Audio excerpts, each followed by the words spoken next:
안녕하세요. 오늘은 강금고 목사님의 한 설교 영상을 좀 깊이 들여다보려고 합니다. 네, 안녕하세요. 하나님 뜻을 가장한 사탄의 속임수라는 제목인데요. 특히 영적 가스라이팅이라는 개념, 이거 좀 흥미롭더라고요.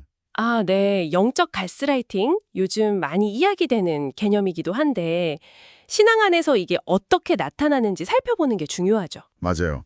디모데후서 3장을 중심으로 말세의 징조랑 우리가 어떻게 분별해야 하는지 그런 이야기입니다. 네, 단순히 신앙 문제뿐만 아니라, 인간관계 전반에서 감정이나 신념이 어떻게 이용될 수 있는지 생각해 볼 좋은 기회인 것 같아요. 그럼 바로 시작해 볼까요? 설교 초반에 디모데후서 3장 1절부터 8절까지가 인용되잖아요. 네, 그쵸. 말세에 고통하는 때가 이른다. 자기를 사랑하고, 돈을 사랑하고, 이런 내용들. 네. 그러면서 이제 5절에 경건의 모양은 있으나 경건의 능적은 부인하는 자들 얘기가 나오는데 이게 영적 가스라이팅이랑 어떻게 연결되는 걸까요? 아, 그게 핵심인데요. 설교에서는 이 경건의 모양이 다른 사람을 조종하는 수단이 될 수 있다고 보는 거예요. 아, 경건한 척하면서요? 그렇죠. 가스라이팅 자체가 상대방의 현실 인식을 막 왜곡시켜서 지배하려는 거잖아요. 네네. 근데 영적 가스라이팅은 여기에다 사랑, 위로, 공감, 아니면 하나님의 뜻 같은 아주 그럴싸한 포장을 더 씌우는 거죠. 와, 그러면 진짜 분별하기 어렵겠네요. 맞아요. 그러니까 사랑이나 거룩함으로 다가오니까 이게 잘못됐다는 생각을 하기가 쉽지 않은 거죠. 속으로는 정서적으로 지배하려고 하면서요. 설교에 나온 사례들이 그래서 더 와닿았어요. 그 여집사님 이야기 있잖아요. 하나님이 우리 만남을 원하신다. 이런 말에 마음 열었다가 네네. 결국엔 말씀보다 그 사람 말에 매어서 신앙이 완전히 메말라 버렸다는. 네. 그리고 그 장집사님 사례도요. 기도 없이 감정적으로 막 재혼 결정했다가 20년 넘게 고통받으셨다는 거. 그렇죠. 이런 이야기들이 보여주는 게 우리가 가진 어떤 정서적인 갈망, 외로움이라든지 인정받고 싶은 마음 같은 거요. 네. 그런 게 어떻게 악용될 수 있는지를 잘 보여주는 거죠. 그래서 설교에서 인용한 디모데후서 3장 7절 말씀, 항상 배우지만 진리의 지식에는 이를 수 없다는 상태. 아, 이게 어쩌면 영적 가스라이팅의 결과일 수 있다는 거예요. 판단 기준 자체가 흐려져 버리는 거죠. 정말 무서운 거네요. 설교에서 또 성경 인물들 예시를 들잖아요. 삼손이랑 아합왕. 네, 대표적인 사례로 들었죠. 삼손 같은 경우는 나시린이라는 정말 특별한 부르심이 있었는데도 네. 근데 블레셋 여인을 보고 그냥 자기 감정에 확 꽂혀버린 거죠. 맞아요. 그걸 심지어 하나님의 뜻이라고 생각해요. 부모님이 말리는데도요. 이게 단순히 그냥 정욕에 젖다 이걸 넘어서는 문제군요. 그렇죠. 핵심은 자기에게 강렬한 감정, 그 확신을 그냥 하나님의 대백이랑 동일시해버린 거예요. 주변의 경고는 무시하고요. 아, 설교자 말씀처럼 그 과정에서 하나님께 한 번이라도 제대로 물어봤더라면 하는 아쉬움이 남는 거죠.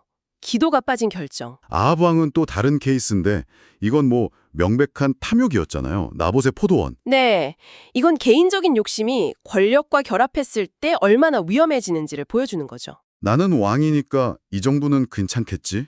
이런 생각. 그렇죠. 그런 생각이 하나님의 공의로운 기준을 완전히 무시하게 만든 거예요. 결국 선지자를 통해 경고받고 예언대로 비참한 최후를 맞이했고요. 어떤 명분이나 지위로 포장해도 결국 하나님의 기준 앞에서는 드러난다는 거네요. 맞습니다. 기준은 오직 진리와 거룩이라는 거죠. 그럼 우리는 어떻게 해야 할까요? 이 교묘한 속임수 앞에서요. 설교에서는 진리, 그러니까 말씀을 기준으로 삼고 감정보다 분별, 열정보다 순종을 앞세우라고 하는데 이게 참... 어렵죠. 네, 말처럼 쉽지 않죠. 특히 그 경건의 모형만 있는 자들에게서 돌아서라. 이 말씀은 관계를 끊으라는 것처럼 들리기도 하고요. 네, 좀 단호하게 느껴졌어요. 근데 이게 맹목적인 관계나 그냥 감정이 질질 끌려다니는 게 얼마나 위험한지를 경고하는 거예요. 진리에 기반하지 않은 관계나 열정은 결국 우리를 잘못된 길로 이끌 수 있다는 거죠. 아, 그런 의미군요. 그래서 설교 마지막에 제시된 그 5가지 질문 있잖아요. 그게 참 중요하다고 생각해요. 아, 네. 그 질문들. 첫 번째가 내 감정이 정말 하나님께 속했는가? 이거였죠? 네, 그리고 하나님의 뜻이라는 포장 속에 내 욕심은 없는가?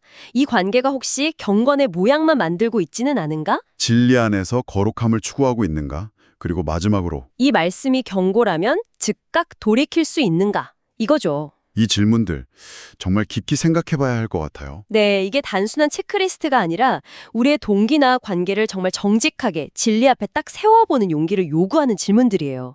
여기에 솔직하게 답하는 것 자체가 분별의 시작일 수 있고요. 오늘 이렇게 하나님의 뜻으로 위장된 속임수, 특히 영적 가스라이팅에 대해 깊이 이야기 나눠봤는데요. 정말 분별력이 중요하고 때로는 단호한 결단도 필요하다는 걸 다시 한번 생각하게 되네요. 네, 맞습니다. 핵심은 결국 우리의 감정이나 어떤 강한 확신이 최종 기준이 될 수는 없다는 거였어요.